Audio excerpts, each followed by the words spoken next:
আসসালামু আলাইকুম সুপ্রিয় বন্ধুরা, I am Lutfar Rahman, assistant teacher, Rasulpur BN high school, Tangail Sadar, Tangail. বন্ধুরা, গত ভিডিও ক্লাসে আমরা কি নিয়ে আলোচনা করেছিলাম মনে আছে কি? আমরা আলোচনা করেছিলাম অ্যাডজেক্টিভের বেশ কিছু গুরুত্বপূর্ণ বিষয় নিয়ে। আজকের ভিডিও ক্লাসে আমরা অ্যাডজেক্টিভের গুরুত্বপূর্ণ বিষয় নিয়ে আলোচনা করব, যেগুলো সচরাচর বিভিন্ন গুরুত্বপূর্ণ পরীক্ষায় থাকে। তবে প্রত্যেকটি ইংলিশ গ্রামার ভিডিও ক্লাসের শুরুতেই আমরা 2-3টি ওয়ার্ডসের সঠিক উচ্চারণ প্র্যাকটিস করব, যা আমরা গত ভিডিও ক্লাসে করেছিলাম। তো আজকের ভিডিও ক্লাসে আমরা প্রথমেই উচ্চারণের একটি গুরুত্বপূর্ণ রুল বা নিয়ম সম্পর্কে কথা বলবো, যে নিয়মটি না জানার কারণে আমরা অনেক ক্ষেত্রেই এই ক্ষেত্রে গণহারে উচ্চারণ করি, ভুল উচ্চারণ করি। আমরা যারা জানি তারা সঠিক উচ্চারণ করি। এই নিয়মটি হলো, কখন দি, THE, কখন দি এবং THE, কখন দা উচ্চারণ হবে। একটি নিয়ম আমাদের মনে রাখতে হবে। ভাওল পাঁচটি, A, E, I, O and U। এই পাঁচটি ভাওল এর পূর্বে দি উচ্চারণ করতে হবে। যেমন দি এন্ড, দি এন্ড। কেন এন্ড? কারণ এই ভাওল। দি আউল, কেন দি? দা কেন নয়? কারণ ও ভাওল, এই কারণে দি হবে। এখন কনসোনেন্টের পূর্বে দা উচ্চারণ করতে হবে।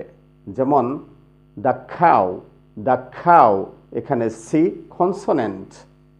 দ্য ম্যান, দ্য ম্যান, এখানে দি হবে না, কিন্তু দ্য ম্যান হবে, কারণ এম কনসোনেন্ট। একদম সিম্পল নিয়ম আমরা জানলাম। ভাওল এর পূর্বে দি, কনসোনেন্টের পূর্বে দা উচ্চারণ করতে হবে। এখন বন্ধুরা, টু সিলেবল যুক্ত ওয়ার্ড আমরা কিভাবে উচ্চারণ করব? আমরা অনেক ক্ষেত্রে গণ উচ্চারণ করি। টু সিলেবল যুক্ত অনেক অনেক ওয়ার্ড রয়েছে। তো কিভাবে সঠিক উচ্চারণ করব? টু সিলেবল যুক্ত ওয়ার্ডটি যদি নাউন অথবা অ্যাডজেক্টিভ হয়, তাহলে একটি রুল ফলো করতে হবে। এবং টু সিলেবল যুক্ত ওয়ার্ডটি যদি ভার্ব বা অ্যাডভার্ব হয়, তাহলে অপর একটি রুল আমাদের ফলো করতে হবে। যেমন ধরুন, রেবেল, বিদ্রোহ করা বা বিদ্রোহ, ভার্ব হতে পারে, নাউনও হতে পারে। নাউন হলে আমরা কিভাবে উচ্চারণ করব? এরকম, ফার্স্ট সিলেবলটি স্ট্রেস দেব, জোরে উচ্চারণ করব, এবং সেকেন্ড সিলেবলটি লো, একদম সফট করে উচ্চারণ করব। তাহলে কিভাবে করতে হবে? দুইটি সিলেবল আছে, রেবেল। তো ফার্স্ট সিলেবলটি জোরে উচ্চারণ করতে হবে, রেবেল, রেবেল। সেকেন্ড সিলেবলটি স্লো, সফট। এবার যদি বিদ্রোহ করা বা ভার্ব হয়, তাহলে উচ্চারণ করব কি? Rebel, rebel. সেকেন্ড সিলেবলটি উঁচুতে, হাইতে চলে যাবে। এরকম প্রেজেন্ট দুইটি সিলেবল আছে। সিলেবল হলো একটি ওয়ার্ড এর ক্ষুদ্রতম একক, যেখানে একটি ভাওয়াল সাউন্ড থাকতে হবে। যেমন ফ্রে, এখানে একটি ভাওয়াল সাউন্ড আছে। জেন্ট, এখানে একটি ভাওয়াল সাউন্ড আছে, এ সাউন্ড রয়েছে। তাহলে উপহার বা উপহার দেওয়া যদি নাউন হয়, উপহার হয়, তাহলে আমরা কিভাবে উচ্চারণ করব? ফার্স্ট সিলেবলটি স্ট্রেস দেব, প্রেজেন্ট, জেন স্লো করে উচ্চারণ করব, সফট করে। কিন্তু যদি উপহার দেওয়া অর্থাৎ ভার্ব হয়, তাহলে উচ্চারণ করব প্রেজেন্ট, প্রেজেন্ট। সেকেন্ড সিলেবলটি হাই স্ট্রেস দেব। অনুরূপভাবে conduct, conduct, conduct, conduct, conduct. এইভাবে আমরা টু সিলেবল যুক্ত ওয়ার্ডসগুলো উচ্চারণ করব সঠিকভাবে। এখন বন্ধুরা, আমরা আজকে অ্যাডজেক্টিভ নিয়ে কথা বলবো। ভিডিও শুরুতে বলেছি, প্রথমে আজকে কথা বলবো প্রপার অ্যাডজেক্টিভ নিয়ে। আমরা প্রপার নাউন জানি। প্রপার নাউন কি? নামবাচক বিশেষ্য। কিন্তু প্রপার অ্যাডজেক্টিভ হলো নামবাচক বিশেষণ। এখন নাম হতে অ্যাডজেক্টিভে চলে আসতে হবে। যেমন ধরুন, বাংলাদেশ, বাংলাদেশ একটি নাম, একটি প্রপার নাউন। এখন এই প্রপার নাউন যদি অ্যাডজেক্টিভ হয়, অর্থাৎ কোনো নাউনকে কোয়ালিফাই করে, মডিফাই করে, বিশেষায়িত করে, তাহলে বাংলাদেশ হতে যে অ্যাডজেক্টিভ হবে তাহলে প্রপার অ্যাডজেক্টিভ, নামবাচক বিশেষণ হবে। যেমন Bangladeshi food is favourite to me, Bangladeshi food is favourite to me. Bangladesh হতে বাংলাদেশি, বাংলাদেশি অ্যাডজেক্টিভ, ফুড নাউনকে মডিফাই করছে, কোয়ালিফাই করছে। অনুরূপভাবে Chinese, Chinese children, Chinese adjective, Japanese children, Japanese adjective, Japan হতে এসেছে। ব্রিটিশ, আমেরিকান, এগুলো প্রপার অ্যাডজেক্টিভ হবে এই একই নিয়মে। এখন আমরা জানবো নাউন অ্যাডজেক্টিভ কি। এখন বলবেন নাউন তো বিশেষ্য, এই নাউন আবার অ্যাডজেক্টিভ হয় কি করে? Right, right question. Noun adjective রয়েছে। যদি একটি নাউন অপর একটি নাউন এর পূর্বে বসে প্রথম নাউনটি পরের নাউনকে কোয়ালিফাই করে, বিশেষায়িত করে, তাহলে প্রথম নাউনটি হবে নাউন অ্যাডজেক্টিভ। সহজ একটি নিয়ম শিখিয়ে দিচ্ছি, বলে দিচ্ছি। যদি বাংলা নাম পদের শেষে বয়সিন্ধু র যুক্ত থাকে, তাহলে ওই নামপদটি, নাউনটি হবে নাউন অ্যাডজেক্টিভ। যেমন স্কুল লাইব্রেরি, স্কুল লাইব্রেরি, এখানে স্কুল নাউন, লাইব্রেরি নাউন, আমরা এইভাবে যদি ধরি তাহলে ভুল হবে, কারণ প্রথমে স্কুল, এরপর library, library noun, school adjective, স্কুলের লাইব্রেরি র।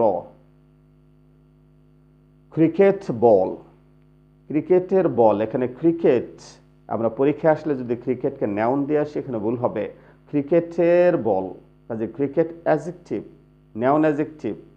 প্রেয়ার হল, নামাজের বা প্রার্থনার ঘর, এখানে প্রার্থনার, প্রার্থনার অ্যাডজেক্টিভ প্রেয়ার। প্লে গ্রাউন্ড, খেলার মাঠ, প্লে নাউন অ্যাডজেক্টিভ। এখন বন্ধুরা আমরা জানব এমফেসাইজিং অ্যাডজেক্টিভ কি। এমফেসাইজ এই ওয়ার্ডটির অর্থ হলো জোর দেওয়া বা গুরুত্ব দেওয়া। তাহলে এমফেসাইজিং মানে জোর প্রদান, জোরালো, এরকম বিশেষণ হবে। তো আমরা অনেক সময় কোনো কথা সাধারণভাবে বলে যখন আস্থা পাই না, তখন আমরা একটু জোর দিয়ে বলি। যখন এই জোর দেই, জোর দেওয়ার জন্য দুইটি অ্যাডজেক্টিভ কাজ করে। একটি হলো ভেরি, ভেরি তো সবসময় অ্যাডভার্ব হয়, কিন্তু এক্ষেত্রে অ্যাডজেক্টিভ হবে। এবং own, O W N, O W N, own, এই দুইটি ওয়ার্ড মনে রাখতে হবে, এমফেসাইজিং অ্যাডজেক্টিভ রূপে কাজ করে। যেমন ধরুন, কাজটি আমি নিজের হাতে করেছি, কাজটি আমি নিজের হাতে করেছি।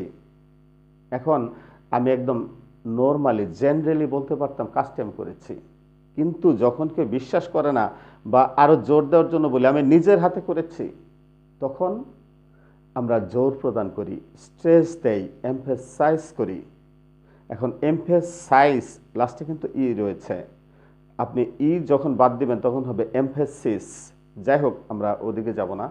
এমফেসাইজ করে জোর দেই, কাজটি আমি নিজের হাতে করেছি। I have বা I've done the work with my own hands. I've done the work with my own hands. আমি নিজের হাতে কাজটি করেছি। অনুরূপভাবে আরো একটি উদাহরণ দেখুন, এই বইটি আমি চাই, এই বইটি আমি চাই, তাহলে সাধারণ কথা, কিন্তু যখন আপনি রস্যই দিলেন এই বইটি আমি চাই, তখন কিন্তু আপনি জোর প্রদান করছেন, এমফেসাইজ করছেন। তখন দিস ইজ দ্য ভেরি বুক, এখানে ভেরি বুক, ভেরি বুক নাউনকে মডিফাই করে অ্যাডজেক্টিভ হয়ে যাচ্ছে, অ্যাডভার্ব নয়। This is the very book that I want, this is the very book that I want.